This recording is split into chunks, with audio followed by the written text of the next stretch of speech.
盘点最难洗白的3只宝可梦。1. 恶食大王。恶食大王是阿鲁拉地区出现的究极异兽，也是所有异兽最残暴的一只。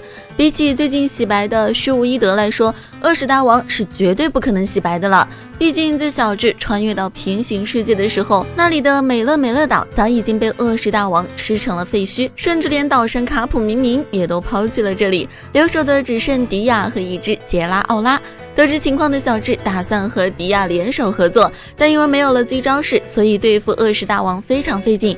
就在差点要前功尽弃的时候，那只离开的异色卡普明明突然出现，帮助小智他们赶走了毁灭这里的罪魁祸首。但恶食大王做的恶远不止这些。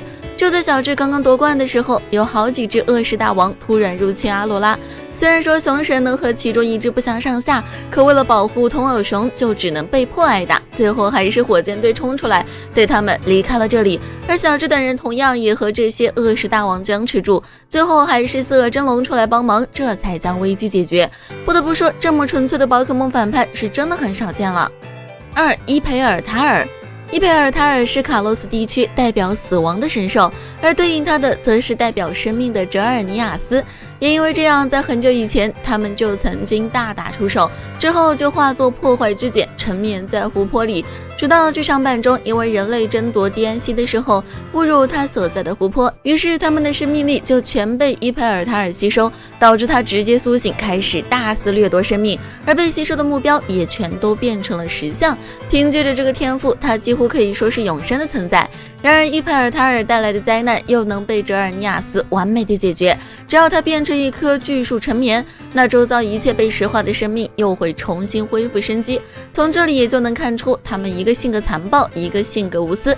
可尽管这样，喜欢伊培尔塔尔的还是有很多。3. 无极泰纳。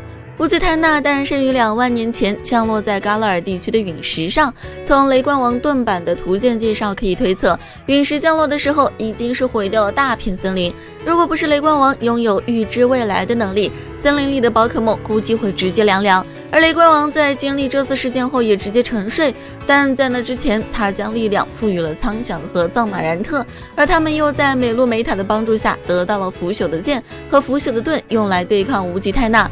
当然这些始终都是猜想，而无极泰纳降临到被3000年前被封印的期间，具体在做什么也无从知晓。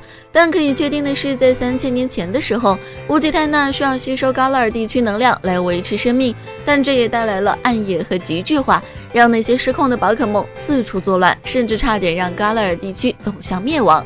从它带来的破坏力和影响力来看，无极泰纳也能勉强算是反派宝可梦了。而之所以说勉强，主要他可能自己也不知道会引发这一系列事情，或许从他降临的那刻起本身就是一种错误吧。以上就是比较难洗白的宝可梦们了，你们还知道哪些呢？